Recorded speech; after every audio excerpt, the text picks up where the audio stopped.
بہت بنیادی کتاب ہے تصوف کی، جس میں تقریباً تمام ہی نکات کا احاطہ کیا گیا ہے، اور ایک مبتدی شخص جو راہ خدا میں ہے اور تصوف کی بننا چاہتا ہے، اس کے لیے جو بنیادی اسباق ہیں وہ بہت عام فہم انداز میں ابو طالب مکی جو ہیں انہوں نے بیان کیے ہیں۔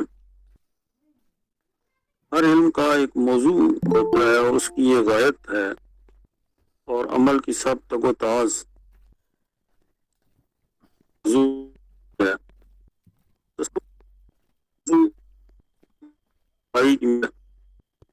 اور اس کی غایت خدا کی محبت حاصل کرنا ہے، یہاں تک کہ بندہ اسی ایک کا ہو رہے، اس کی معرفت میں وہ برابر آگے بڑھتا جائے اور وہ کچھ دیکھ لے جو اس نے کبھی سنا یا سمجھا تھا۔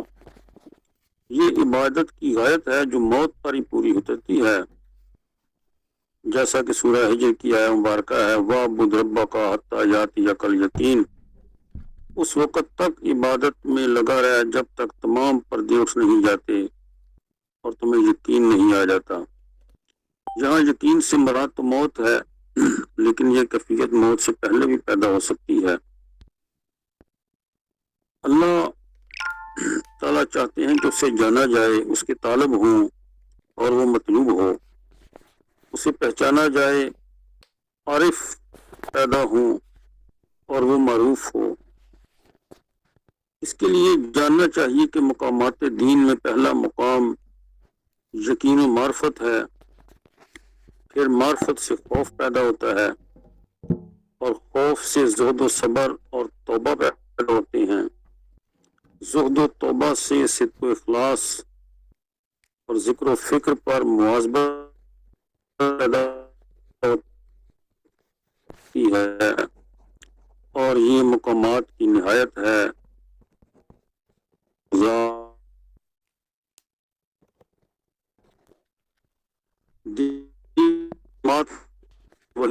بڑھتی ہے مال میں، پھر جان اور شوق، یہ تیری محبت ہے، ایسا ساتھ سے آتی ہے، ظاہر و باطن ساتھ چلے ہیں تو اعمال اللہ کے ہاں قبولیت پاتے ہیں۔ باطن کی اصلاح نہ ہو تو یہ اعمال نہیں، فقط اعمال کے ڈھانچے ہیں۔ یہ وہ اجساد ہیں جن میں روح نہیں، خوش نما بھی دکھائی دیں تو یہ وہ پھول ہیں جن میں خوشبو نہیں۔ گرمی کے بغیر کیا کبھی کسی پھول نے خوشبو دی ہے؟ جو محنت اندر گرمی پیدا کرتی ہے، اسی کا نام تصوف ہے، اسی سے اعمال میں جان آتی ہے، اور تصوف نام ہی ان اعمال میں گرمی پیدا کرنے کا ہے۔ جو ضرورت تزکیہ ہے اس پہ جو قرآنی شہادتیں ہیں، ان میں حضرت ابراہیم علیہ السلام دعا فرماتے ہیں کہ یا اللہ ربنا وبعث فیہم رسولا، یا اللہ ایک رسول انہی میں سے بھیج جو تیری آیتیں پڑھ کر سکھائے، کتاب و حکمت کی تعلیم دے۔ اور اس دعا کا یہ حاصل ہے کہ کتاب و سنت اس امت کا چشمہ علم ہے، تو تزکیہ قلب سے اس کے عمل کی ابتدا ہے، اور پھر جب حضور تشریف لاتے ہیں تو اسی آیت میں انہی نقوش کی صدائے بازگشت سنائی دیتی ہے، وَلَقَدْ أَرْسَلْنَا فِيكُمْ رَسُولًا مِنْكُمْ يَتْلُو عَلَيْكُمْ آيَاتِنَا وَيُزَكِّيكُمْ وَيُعَلِّمُكُمُ الْكِتَابَ وَالْحِكْمَةَ۔ اور پھر فرمایا کہ جس رسالت سے تزکیہ و تعلیم کے یہ سوتے پھوٹتے ہیں، بے شک اللہ کا احسان عظیم ہے جو اہل ایمان پر وارد ہوا۔ اور یہ سورہ آل عمران میں 164 نمبر آیا ہے۔ گویا یہ ایک ہی مضمون کی 3 آیات مبارکہ 3 مختلف مقامات پر، سورہ بقرہ کی 129، پھر سورہ بقرہ میں 151، اور سورہ عمران میں 164، اور پھر سورہ جمعہ میں یہ آیہ مبارکہ نمبر 2-3، یعنی 4 مقامات ایسے ہیں جہاں 4 گانہ مقاصد نبوہ کو بیان کیا گیا ہے، اور چاروں میں کبھی تزکیہ پہلے ہے، کبھی تلاوت آیات پہلے ہے۔ بہرحال چاروں کا جو مقصد اور مرکزی نقطہ ہے، جو چاروں آیات میں نے پیش کی ہیں، ان میں دین فطرت کے نقوش، تعلیم، کتاب و سنت اور تزکیہ قلب کو ساتھ ساتھ رکھا گیا ہے۔ اس سے واضح ہوتا ہے کہ جب سے یہ دین چلا ہے، دلوں کی صفائی کی محنت، جسے ہم تصوف کہتے ہیں، کبھی بھی دین سے جدا نہیں رکھی گئی۔ تاریخ اسلام میں جہاں بھی تعلیم، کتاب و سنت کی محنت پائی گئی، تزکیہ قلب کی محنت بھی ساتھ ساتھ چلی۔ باطن کی اس محنت کا نام پہلے تزکیہ قلب تھا، پھر اسے ایک آسان نام تصوف دیا گیا، اس میں لفظاً بھی صفائی آ گئی۔ یہ تزکیہ قلب کے متوازی کوئی نئی کاروائی نہیں کی گئی، اور نام بدلنے سے حقیقت نہیں بدلتی، اور نہ نام بدلنے سے کسی عمل میں بدعت آتی ہے، بلکہ یہ گردش زمانہ ہے کہ وقت کے ساتھ ساتھ اسی تزکیہ نفس کو تصوف کے حوالے سے جانا گیا ہے۔ حکماں نے جس طرح انسان کی ظاہری تعمیر کے لیے فضائل چہارگانہ تربیت ترتیب دیے، حکمت، شجاعت، عدالت اور عفت، ان کے ساتھ ساتھ ان کی افراط و تفرید کے 8 پہلوؤں پر بھی بصیرت افروز بحث کی ہے، اور بیماریوں کی طرف بھی نشاندہی کی ہے کہ آیا نفس کے اندر وہ کون سی ایسی بیماریاں ہیں جن سے تزکیہ کرنا مقصود ہے، اور جب تزکیہ کے لیے آپ آگے بڑھتے ہیں تو آپ کو نفس کے ساتھ ریاضت کی ہے، اور جب اس نفس کے گھوڑے کو لگام دے دی جائے تو ان بات کا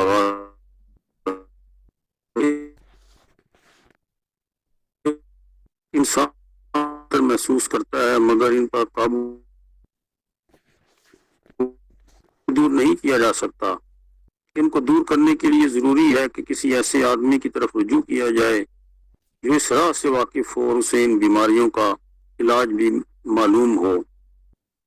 یہ 10 گھاٹیاں ہیں، جو انہیں طے کر لے وہ ان اخلاقی بیماریوں سے نجات پا گیا۔ اور وہ 10 گھاٹیاں کون سی ہیں؟ نمبر 1 عزت نفس، اس کا علاج اور خوئے نیک کی تدبیر۔ نمبر 2 شہوت فرج و شکم اور ان 2 کے شر سے بچنے کی تدبیر۔ مفاسد سخن کے علاج میں اور زبان کی آفتوں کے ذکر میں۔ نمبر 4 غصہ اور حسد کے علاج میں اور اس کی آفتوں کے ذکر میں۔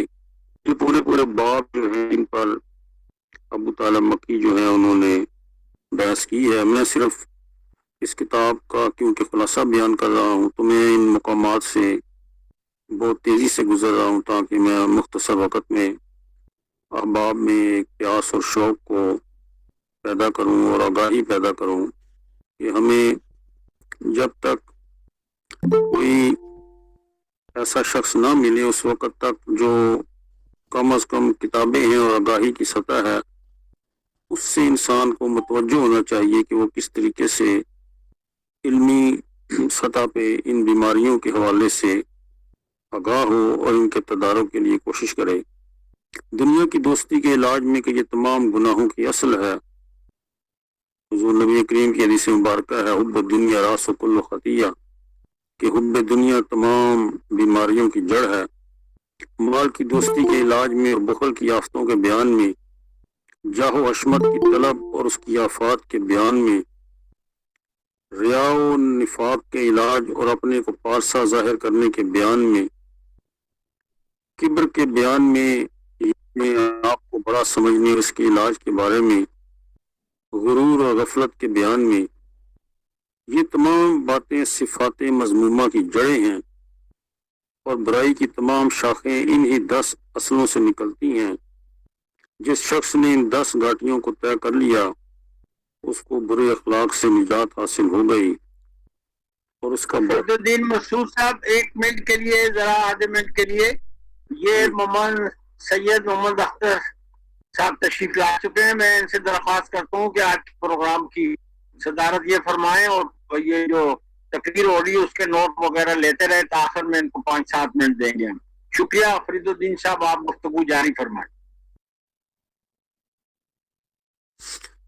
جی اور جس شخص نے ان 10 گھاٹیوں کو طے کر لیا اسے برے اخلاق سے نجات حاصل ہو گئی، اس کا باطن اطہر و مطہر ہو گیا اور اس کا دل اس قابل ہو گیا کہ وہ حقائق کے ایمان سے اسی آراستہ و پیراستہ کرے، جیسے معرفت، محبت، توحید اور توکل۔ اب غور کیا جائے تو یہ روحانی بیماریاں اور باطنی امراض صرف وعظوں اور تقریروں سے دور ہو سکتے ہیں یا انسان ان پر قوت و ارادہ سے قابو پا سکتا ہے۔ اس امر مہم کو سر کرنے کے لیے کسی حکیم حاذق کی ضرورت ہے اور اس ضرورت کو پورا کرنے کے لیے ایک مستقل فن وجود میں آیا ہے جس میں اصلاح کے سالکین اپنے حالات، تجربات، مجاہدات اور مشاہدات سے گزرے ہیں۔ جن جن راہوں سے انہوں نے کامیابی پائی انہیں منضبط کر لیا گیا اور اسی نے آگے جا کر علم تصوف کا نام پایا ہے۔ مذکورہ فہرست میں جن روحانی بیماریوں کا ذکر ہوا ہے ان سب کا مورد دل ہے۔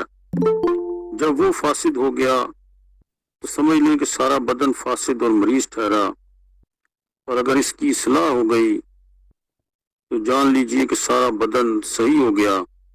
اب یہ دل اس قابل ہو گیا کہ اس پر صفات الہیہ کی جھلک اتر سکے اور اسے ملائے اعلیٰ میں روح القدس سے اتصال نصیب ہو۔ قرآن کریم نے تو پہلے ہی خبر دے رکھی تھی، کَلَّا بَلْ رَانَ عَلَىٰ قُلُوبِهِم مَّا كَانُوا يَكْسِبُونَ، بلکہ ان کے دلوں پر ان کی بد عملیوں کا زنگ بیٹھ گیا ہے۔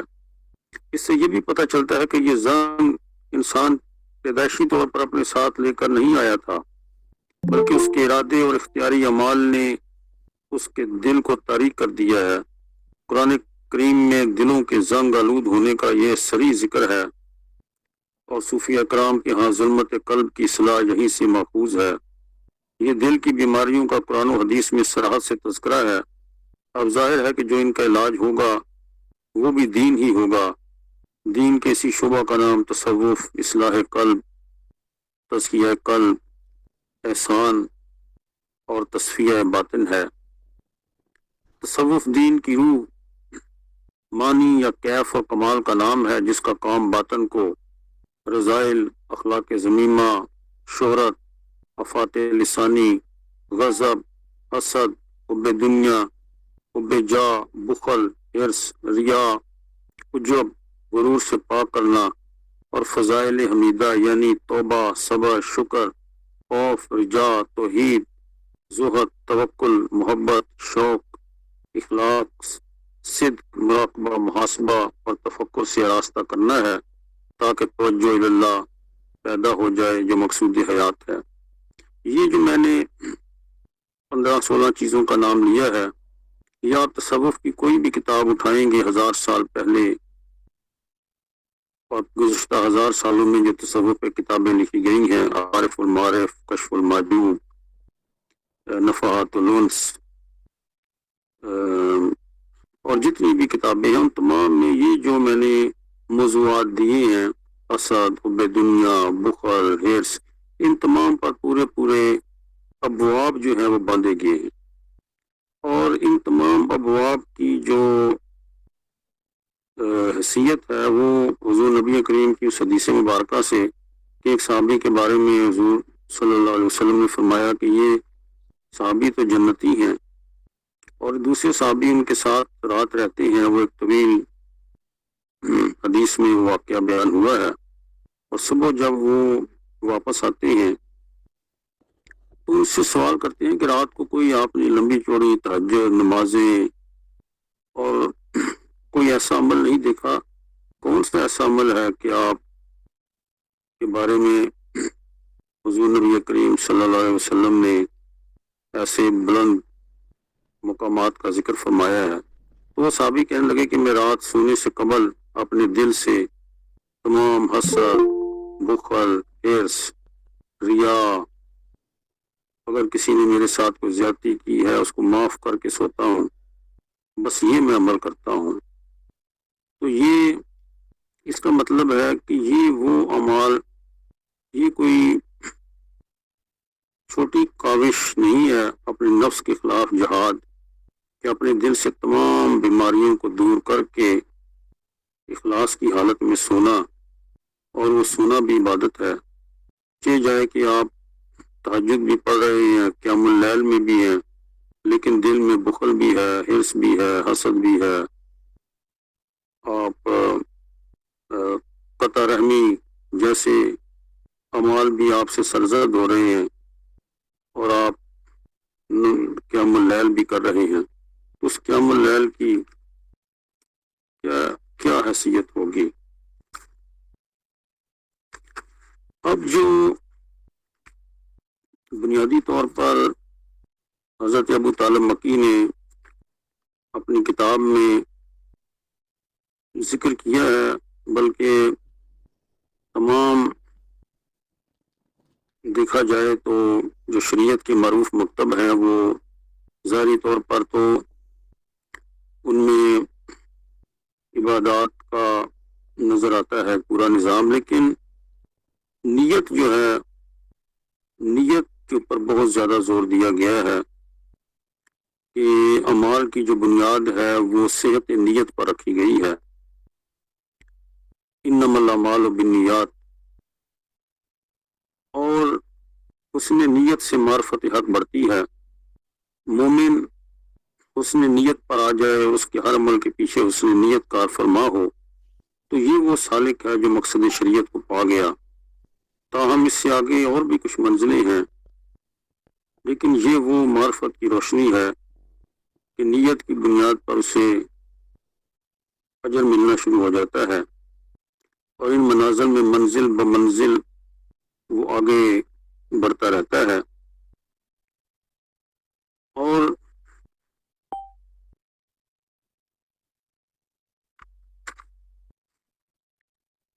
قرآن حکیم کی جو آیہ مبارکہ میں نے شروع میں تلاوت کی، جسے تزکیہ نفس کے حوالے سے 4 آیات ہیں، جس میں بنیادی تعلیم تزکیہ نفس کے حوالے سے دی گئی ہے، تو تزکیہ نفس کے بارے میں ابو طالب مکی لکھتے ہیں کہ یہ آیات اللہ کی تلاوت اور تزکیہ نفس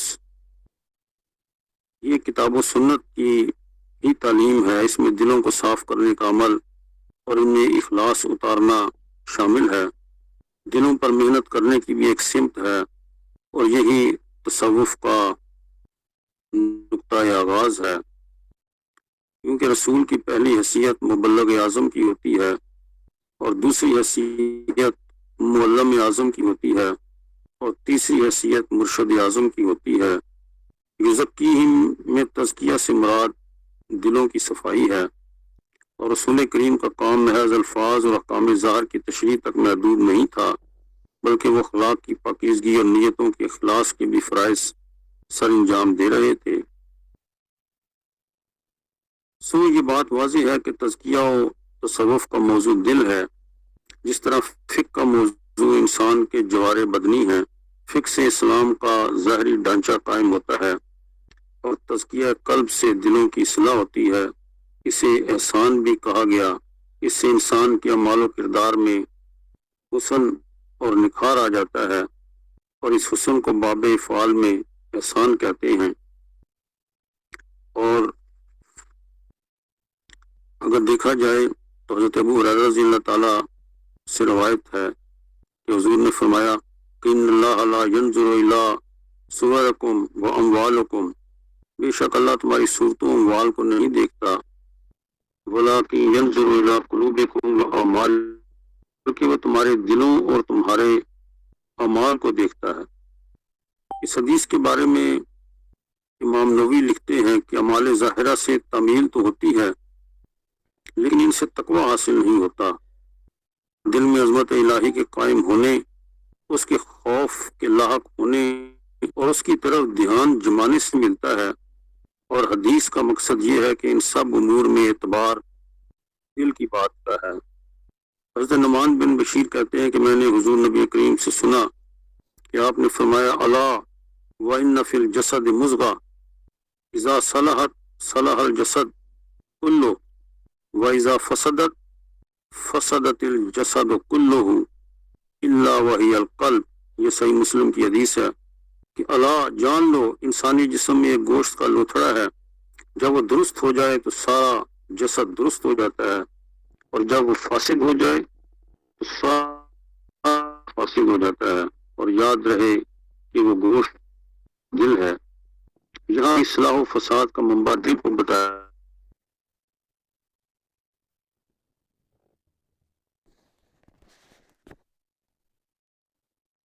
اور سکون اترتا ہے۔ اور حضرت ابراہیم علیہ السلام نے بھی فرمایا لیطمئن قلبی، کہ یا اللہ میرا دل اطمینان پکڑ لے۔ اس سے اور اعضائے بدن کے زیادہ پہچاننے والے، اور اس میں اگر آپ دیکھیں تو جہاں قلب کا ذکر ہے وہاں ایک اور حدیث مبارکہ ہے کہ صبح ہوتے ہی تمام اعضاء جسم کے زبان کے آگے دست بستار کرتے ہیں کہ تم ٹھیک رہنا، اگر تم ٹھیک رہو گی تو ہم سب بھی ٹھیک رہیں گے۔ تو قلب کا ایک رشتہ زبان کے ساتھ بھی ہے کہ اگر زبان جو سکوت ہے اور زبان کا جو استعمال ہے، اس پر بھی ابو طالب مکی نے بہت طویل ابواب باندھے ہیں، لیکن زیادہ جو موضوع ہے وہ قلب کا ہے کہ قلب ایک لطیفہ کا نام ہے جو اس جسم کے اندر ہے۔ ظاہری طور پر ہم سمجھتے ہیں کہ یہ جو ہمارا پمپنگ آرگن ہے، جو دل ہے، یہ لوتھڑا ہے، شاید یہ دل ہے، لیکن جیسے اس جسم کے اندر جو روح نظر نہیں آتی، اسی طریقے سے یہ جو لوتھڑا ہے دل کا، اس کے اندر وہ قلب کون سا مقام ہے، آیا وہ روحانی چیز ہے، وہ کیا ہے، اس کے بارے میں فرماتے ہیں کہ قلب ایک لطیفہ کا نام ہے جو اس جسم کے اندر ہے۔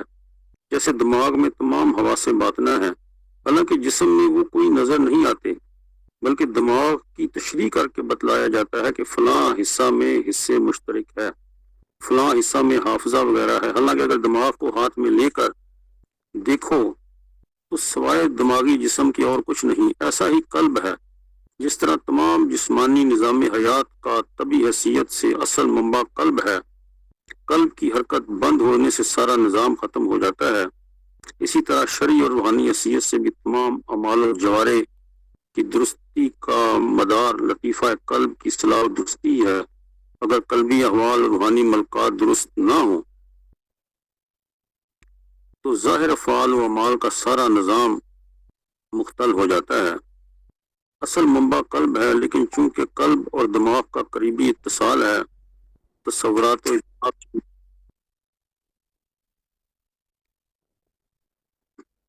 ادراک کی تفصیل دماغ میں ہی ہوتی ہے، اور نفس اور روح ایک چیز ہے، مگر کچھ افعال کا فرق ہے۔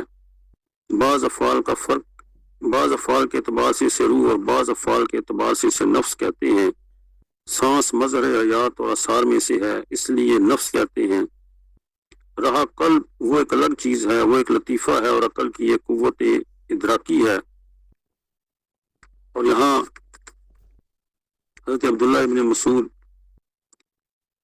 رضی اللہ تعالیٰ سے جو روایت ہے کہ جس میں حضور نے دل کا نام لے کر اس کی اصلاح کے لیے کوئی عمل بتایا اور بیماری روح کے اس انجام سے بچایا، فرمایا کہ لا يدخل الجنت من کان فی قلبہ مثقال حبہ من خردل، کہ وہ شخص جس کے دل میں رائی برابر بھی کبر ہوگا وہ جنت میں نہ جائے گا، اور وہ شخص جس کے دل میں رائی کے دانے کے برابر بھی ایمان ہوگا وہ جہنم میں نہیں جائے گا۔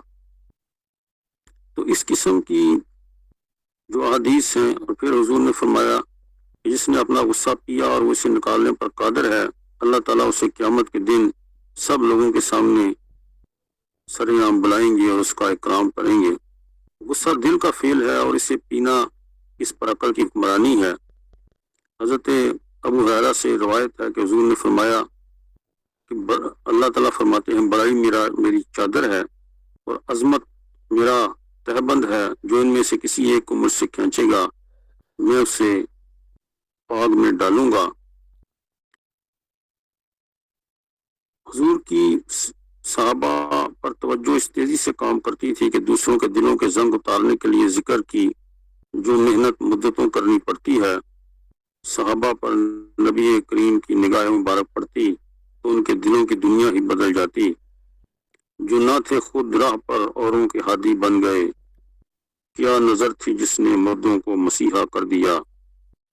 بعد کے آنے والے لوگ، خصوصاً قرون ثلاثہ کے بعد کے آنے والے، چہ جائے کہ ان نظروں کو نہ پا سکے لیکن اب ان کے لیے ذکر و اذکار اور وظائف اوراد ہی ہیں جس سے وہ تزکیہ قلب کی دولت پا سکیں، اور اس بات کی خبر خود حضور نبی کریم صلی اللہ علیہ وسلم بھی امت کو دے چکے ہیں۔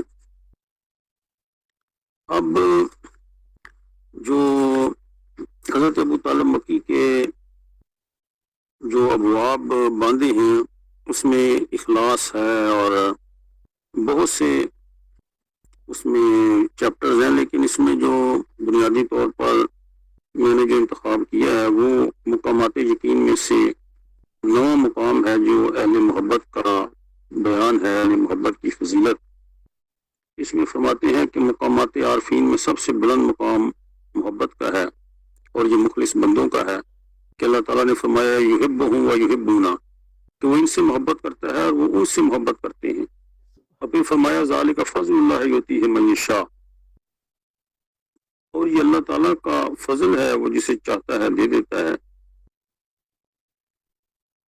اور پھر حضرت زید بن اسلم نے فرمایا کہ اللہ تعالیٰ بندے سے محبت کرتا ہے، آخر اس کی محبت اس درجہ تک جا پہنچتی ہے کہ فرماتا ہے اے بندے جا، میں نے تجھے بخش دیا۔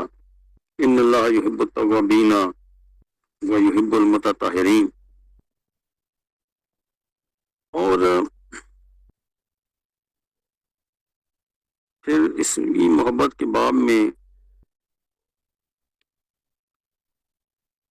ایک روایت نقل کرتے ہیں کہ ایک شخص نے عرض کیا اللہ کے رسول میں آپ سے محبت کرتا ہوں، اور آپ نے فرمایا کہ پھر فقر کے لیے تیار رہو۔ اس نے کہا کہ میں اللہ سے بھی محبت کرتا ہوں۔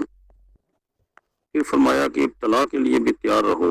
ان دونوں میں فرق یہ ہے کہ ابتلا میں ڈالنا اخلاق الہی میں سے ہے، چنانچہ جب اس نے اللہ کی محبت کا ذکر کیا تو آپ نے ابتلا کی خبر دی تاکہ اس پر صبر کرے، جیسا کہ اللہ نے فرمایا وَلِرَبِّكَ فَاصْبِرْ، اور اپنے پروردگار کے لیے صبر کرو۔ اس میں ابو طالب مکی حضور کی دعا کا حوالہ دیتے ہیں کہ اللہ مجھے حالت مسکینی میں زندہ رکھ، حالت مسکینی میں وفات دے، اور مساکین کی جماعت میں اٹھا۔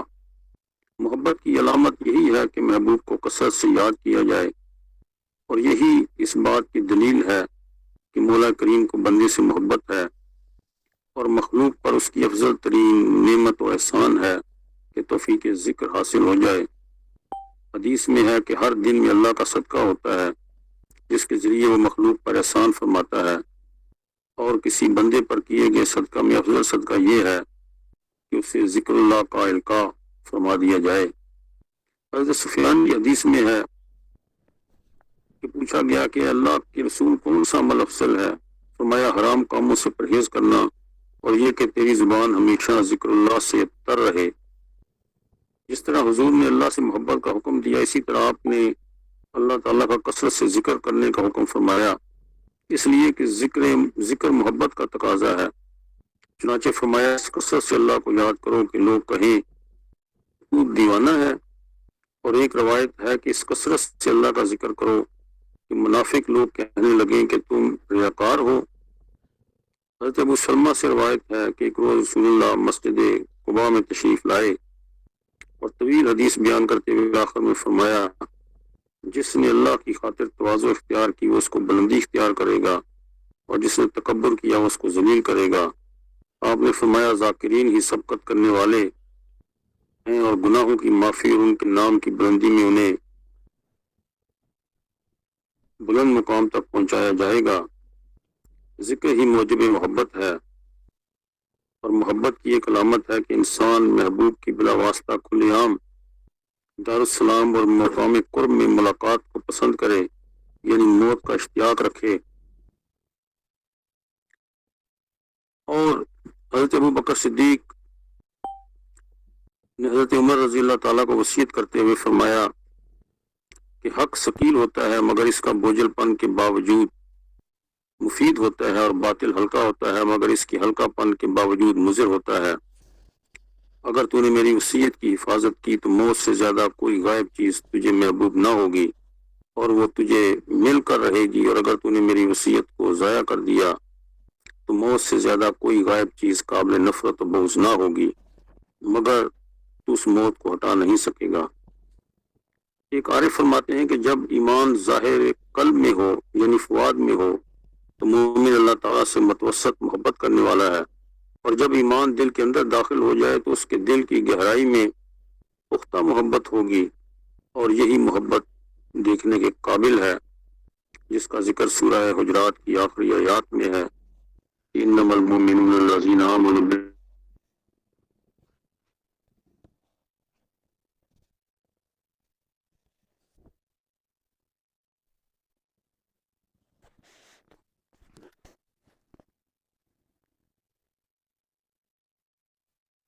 پڑھتے نہیں ہیں، یہی لوگ صادق ایمان والے ہیں اور اپنی تمام خواہشات پر اللہ تعالیٰ کی محبت کو ترجیح دیتے ہیں، حتیٰ کہ ہر چیز میں خدا کی محبت ہی بندے کی محبت بن جائے، اور یہی وہ صفت ہے یحبون من ہاجر الیہم ولا یجدون فی صدورہم حاجہ، اور جو لوگ ہجرت کر کے ان کے پاس آتے ہیں ان سے محبت کرتے ہیں، اور جو کچھ ان کو ملا ہے اس اپنے دل میں کچھ خواہش اور خلش نہیں پاتے۔ پھر فرمایا وَيُؤْثِرُونَ عَلَىٰ أَنفُسِهِمْ، اور ان کو اپنی جانوں سے مقدم رکھتے ہیں، اور فرمایا تاللہ لقد آثرک اللہ علینا، خدا کی قسم خدا نے تم کو ہم پر فضیلت بخشی ہے۔ ظاہر قلب اسلام کا محل ہے، اور باطن جو قلب کا باطن ہے وہ ایمان کی جگہ ہے۔ یہاں سے محبت میں اہل محبت کا تفاوت معلوم ہو گیا، ایمان کی فضیلت اسلام پر ہے اور باطن کی ظاہر پر۔ حضرت حسن بصری نے قلب اور فؤاد میں فرق بتایا ہے کہ فؤاد سے مراد قلب کا پہلا اور وہ حصہ ہے جو باریک ہے، اور قلب اس کی اصل ہے اور جو وسیع ہے۔ ایک بار فرمایا کہ قلب میں دو جوف ہیں، ظاہری جوف کا نام فؤاد ہے اور یہ عقل کی جگہ ہے، اور باطنی جوف کا نام قلب ہے اور اس میں سمع و بصر کی ہے، اور یہیں سے فہم و مشاہدہ ہوتا ہے، اور یہی محل ایمان ہے۔ اللہ نے فرمایا کتب فی قلوبہم الایمان، جن کے دلوں میں خدا نے ایمان تحریر کر دیا ہے، اور پھر فرمایا ان فی ذلک لذکری لمن کان لہ قلب او القی السمع والشہید، جو شخص دل آگاہ رکھتا ہے یا دل سے مطمئن ہو کر سنتا ہے اس کے لیے ہمیں نصیحت ہے۔ چنانچہ محبت اسلام مخلوق پر فرض ہے، اور یہ اللہ کی اطاعت و محبت کی خاطر ادائیگی فرائض اور محارم سے بچنے کا نام ہے۔ خواص عارفین کو خاص محبت جو ہے وہ عطا کی گئی ہے، پر جو حضرت ابو طالب مکی ہیں انہوں نے بندوں کے ساتھ اللہ کی محبت، اللہ کی بندے سے محبت، اس پر طویل جو باب ہیں وہ باندھے ہیں۔ اس میں تہجد جو ہے وہ محبت کی علامت کے طور پر لکھی گئی ہے کہ طویل تہجد بھی محبت کی ایک علامت ہے۔ اللہ تعالیٰ سے مروی ہے کہ جھوٹا ہے وہ شخص جس مجھ سے محبت کا دعویٰ کرتا ہے مگر جب رات چھا جاتی ہے تو مجھ سے غافل ہو کر سو جاتا ہے۔ شب بیداری کو ایک خاص مقام میں رکھا گیا ہے کہ یہ اس وقت ہے جب وہ مقامی شوق میں ہو، اس پر سکینہ نازل ہو اور قرب میں اسے انس ملے تو اس کی نیند اور بیداری برابر ہو جاتی ہے، اور حضور نبی کریم صلی اللہ علیہ وسلم جس قدر نیند فرماتے تھے اسی قدر قیام بھی فرماتے تھے، اور کبھی قیام سے بھی زیادہ نیند فرما لیتے تھے، اور کوئی شب ایسی نہ گزری ہو جس میں آپ نے نیند نہ فرمائی ہو، اور کوئی شب ایسی نہیں گزری جس میں آپ نے قیام اللیل نہ فرمایا ہو۔ تو اس حوالے سے حضرت ابو طالب مکی جو ہیں انہوں نے جو محبت کے ساتھ ساتھ خوف کو بھی بیان کیا ہے، کیونکہ حدیث میں ہے مومن جو ہے وہ خوف اور رجا کے درمیان کی کیفیت میں رہتا ہے، اور جس طرح ایک پرندہ جو ہے وہ پر پرواز کرتا ہے اس طرح مومن جو ہے اس کے دو پر ہیں، امید اور خوف۔ تو مقام محبت کا جو 8واں مقام ہے وہ خوف ہے۔ اس میں وہ فرماتے ہیں کہ خوف اس حوالے سے ہے کہ جب انسان کسی سے محبت کرتا ہے تو وہ اس ڈر اور کھٹکے میں رہتا ہے کہ کہیں میرا محبوب مجھ سے ناراض نہ ہو جائے، تو اس بات کا خوف کہ جو کیفیت مجھے ملی ہے وہ ضائع نہ ہو جائے اور مجھے میرے مقام سے ہٹا نہ دیے جائے، خوف ہے وہ طاری رہتا ہے۔ اس کے بعد جو محبت کی جو حقیقت ہے اس کے بارے میں فرماتے ہیں کہ محبت بذات خود نور و فرات کے ذریعے اللہ تعالیٰ کی جانب سے دل کا قرب ہے، اور جو محبت خوف سے پیدا ہو اس سے حیا افضل ہے، اور جس محبت سے حیا پیدا ہو وہ حیا سے افضل ہے، اور یہی شوق محبت ہے۔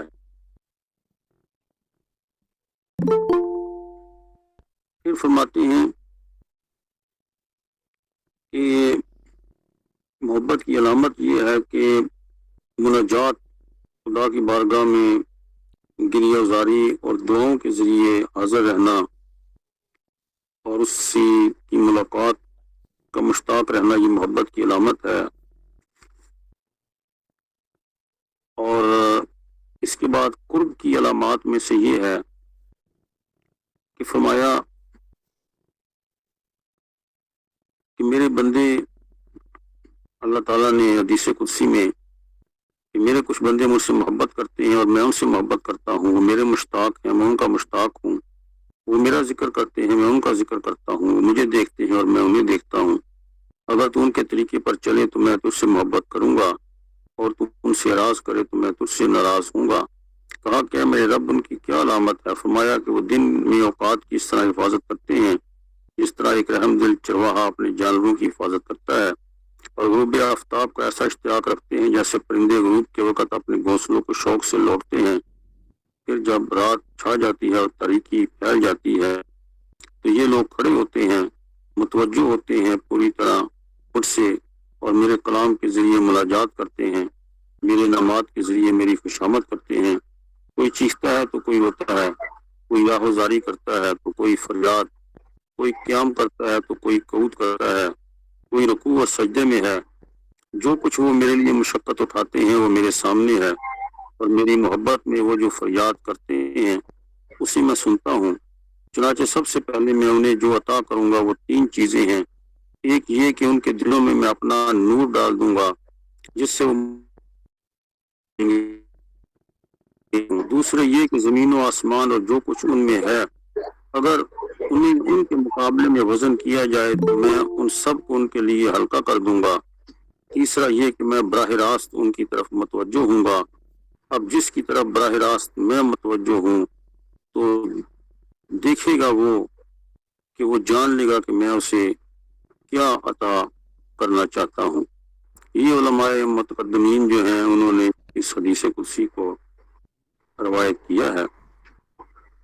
مقامات محبت میں شوق ایک بلند مقام ہے، اور شوق مشتاق کے بغیر سکون اور آرام نہیں لینے دیتا۔ موسیٰ علیہ السلام کو اللہ تعالیٰ نے ان لوگوں کی قربت کا شوق دلایا، فرمایا کہ مجھے ان لوگوں میں تلاش کرو جن کے دل میری وجہ سے شکستہ ہیں، وہی لوگ اہل محبت کے اہل شوق ہیں۔ اور اس کی وجہ یہ ہے کہ محبوب حقیقی اپنے وصف کے ساتھ ان کی اعزاز میں نصیب ہو گیا تو وہ اس سے بہت خوش ہوئے اور اس کے مشاہدہ میں جینے لگے۔ حضرت ابراہیم بن ادم جو اہل شوق اور ابدال میں سے تھے، ان کے بارے میں منقول ہے کہ فرمایا میں نے ایک دن عرض کیا میرے رب، اگر آپ نے اپنے کسی محب کو اپنی ملاقات سے پہلے کوئی ایسی نعمت عطا کر دی جس سے اس کے دل کو سکون مل گیا ہو تو مجھے وہ نعمت عطا فرما دیجئے، مجھے اضطراب نے پریشان کر دیا ہے۔ کہتے ہیں میں نے خواب میں دیکھا کہ اللہ تعالیٰ نے مجھے اپنے سامنے کھڑا کیا اور فرمایا ابراہیم، کیا تمہیں یہ سوال کرتے ہوئے شرم نہیں آئی کہ میری ملاقات سے پہلے ہی تمہارے دل کو سکون مل جائے؟ کیا کسی شاعر کا دل اپنے محبوب سے ملنے سے پہلے مطمئن ہوتا ہے، یا کوئی محب اپنے مشتاق کے سوا کسی اور چیز میں سکون پاتا ہے؟ کہتے ہیں کہ میں نے عرض کیا میرے رب، میں تیری محبت میں حیران و پریشان ہو گیا تھا، مجھے کچھ نہیں معلوم کہ میں کیا کہہ رہا تھا، مجھے معاف کر دیجیے اور بتلا دیجیے کہ میں کیا مانگوں۔ تو فرمایا کہو کہ بار الہ مجھے اپنی قضا پر راضی کر دے، مجھے اپنی رضا پر راضی کر دے، اپنی ابتلا میں صبر عطا فرما اور اپنی نعمتوں پر شکر کی تو عطا فرما۔ موسیٰ علیہ السلام کو حکم ہوتا ہے کہ موسیٰ میرا شکر ادا کریں۔ موسیٰ علیہ السلام فرماتے ہیں کہ یا اللہ میں کیسے تیرا شکر کی توفیق بھی تو نے ہی عطا کرنی ہے۔ تو پھر حکم ہوتا ہے کہ موسیٰ اب تم حقیقت شکر کو پا گئے ہو کہ شکر کی توفیق بھی ہم نے ہی تمہیں عطا کرنی ہے۔ بہرحال آخری جو مقام ہے وہ مقام حیرت ہے۔ اللہ کی طرف انسان جب سفر کرتا ہے تو حضور نبی کریم کی دعا بھی ہے، رب زدنی فی کا تحیرا، یا اللہ میری حیرت میں اضافہ فرماؤ، کیونکہ انسان جیسے جیسے تمام منزلیں مقام عبور کرتا ہے، پا لیتا ہے، تو اس کی حیرت میں روز بروز اضافہ ہوتا چلا جاتا ہے، اور یہی حضور کی دعا ہے، رب زدنی فی کا تحیرا، یہ مقام حیرت ہے۔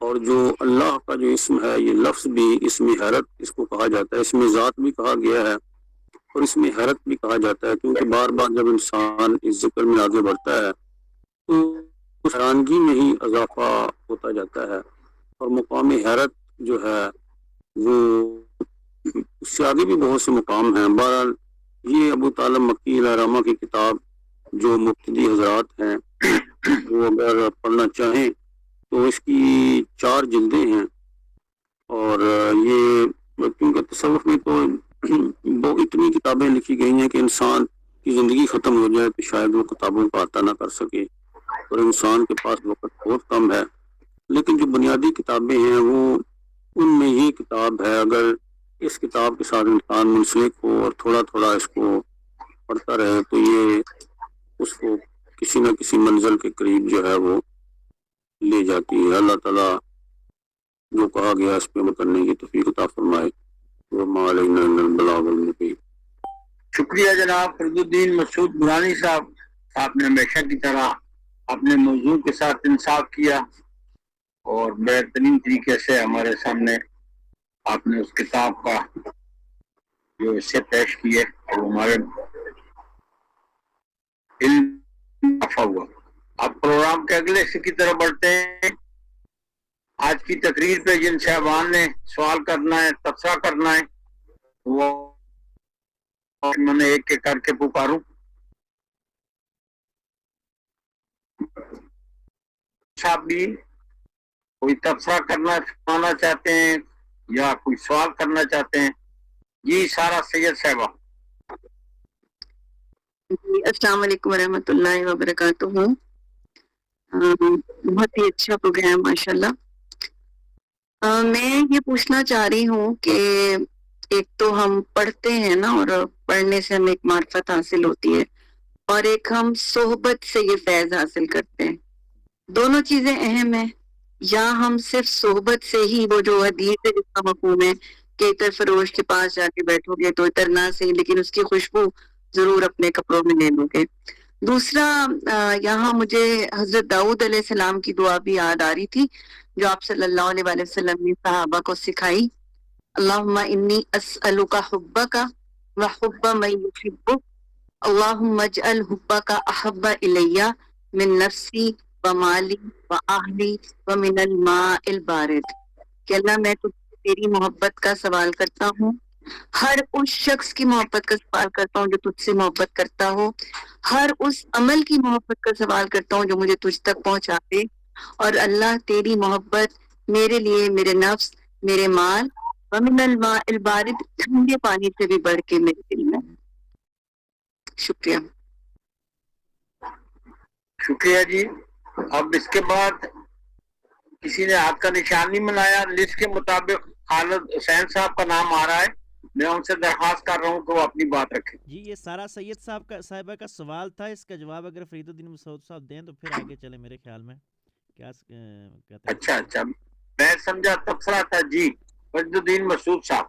نہیں، میرا خیال ہے وہ اپنا ان کا وہ انہوں نے ظاہر حدیث بیان اور دعا بیان کی حضور نبی کریم کی، تو اس میں جو میرا مطالعہ ہے وہ بھی یہ ہے کہ جو دعائیں ہیں حضور نبی کریم کی، جیسے رب زدنی فی کا تحیرا، اور جیسا یہ جناب سارا سید صاحبہ نے بیان کی، اس طرح کی دعائیں بار بار پڑھنے سے جو قلب کی جو کیفیت ہے وہ بدلتی ہے، اور بار بار یہ قیام اللیل میں اگر یہ دعائیں اس وقت پڑھی جائیں تو اصل میں دعا، مناجات اور اس وقت جو گریہ ازاری اور جو کیفیت بنتی ہے، وہ یہ تمام چیزیں مل کر جو قلب کی حالت کو بدلتی ہیں، اور اس کے نتیجے میں جو دل پر عرفان نازل ہوتا ہے، معرفت نازل ہوتی ہے، وہ چیز ہے کہ جو کتابوں میں بھی نصیب نہیں ہوتی۔ اور واقعی یہ وہ انسان محسوس کرنے کی بات یہ ہے کہ یہ اصل میں پہلے خدا کی طرف سے یہ محبت جو ہے وہ جاری ہوئی ہے. انسان یہ سمجھے کہ پہلے یہ وہاں لہر پیدا ہوئی ہے تو یہ مجھے چند چھینٹے ملے ہیں. تو تشکر کے طور پر مزید جب انسان دعا کی حالت میں رہتا ہے تو دعا جو ہے اس کے بارے میں آج بھی سائنس یہ کہتی ہے کہ آپ اور حضرت علامہ اقبال نے اس پہ بہت لکھا ہے جو اپنی ریکنسٹرکشن کتاب ہے کہ جو فلاسفی ہے دعا کی کہ انسان کائنات کی قوتوں کے ساتھ متصل ہو جاتا ہے اور وہ جو دعا کہہ رہا ہوتا ہے جیسے نصاب جو ہے وہی انسان کا نصیب بن جاتا ہے. تو یہ دعا ہے, یہ دعا ہی انسان کا مقدر بننا شروع ہو جاتی ہے. اور آپ دیکھیں کہ آج آپ اپنی زندگی کو دیکھیں آپ جس مقام پہ ہیں یہ وہ مقام ہے جو 20 سال پہلے آپ نے دعائیں مانگی تھی یا کوئی آپ سوچتے تھے. تو جو آج آپ دعائیں کریں گے وہ ہو سکتا ہے 5-10 سال کے بعد آپ کو وہ چیزیں جو ہیں وقتی طور پر وہ دعائیں جو ہیں وہ قبول نہ ہوں یا اس کا کوئی بدل آپ کو مل رہا ہو. لیکن دعا بنیادی طور پر آپ کا نیت اور آپ کا ڈومین کلیئر کر دیتی ہے کہ آپ چاہتے کیا ہیں.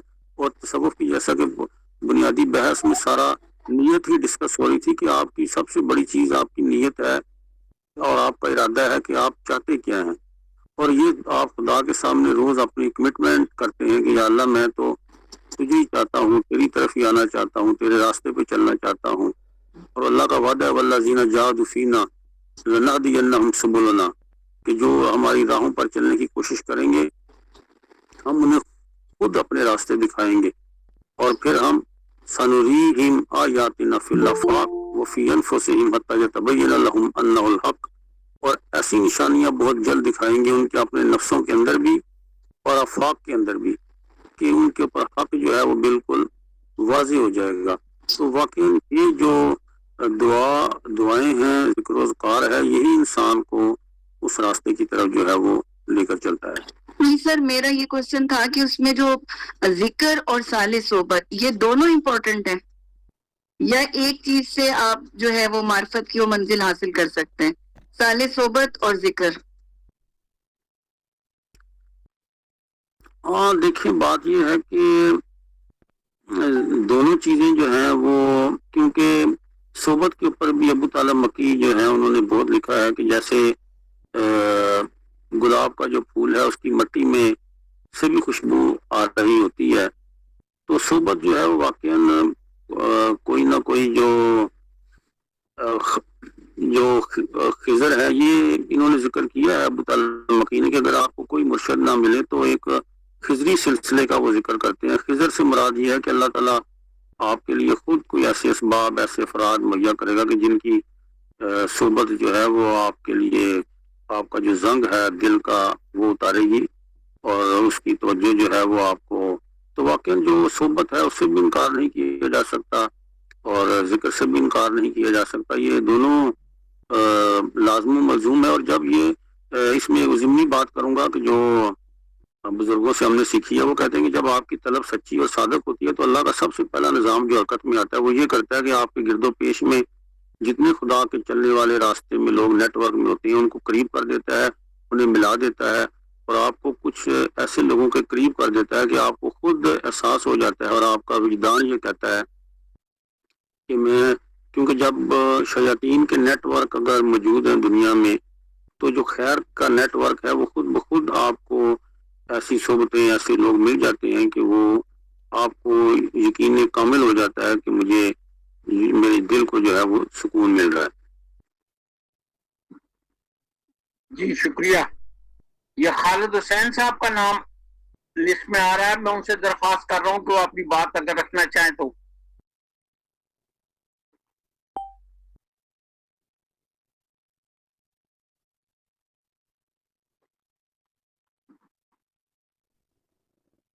شاید وہ نہیں بات کرنا چاہتے. سبیہ بانو صاحبہ. بسم اللہ الرحمن الرحیم. السلام علیکم ورحمۃ اللہ وبرکاتہ. بہت عمدہ گفتگو تھی.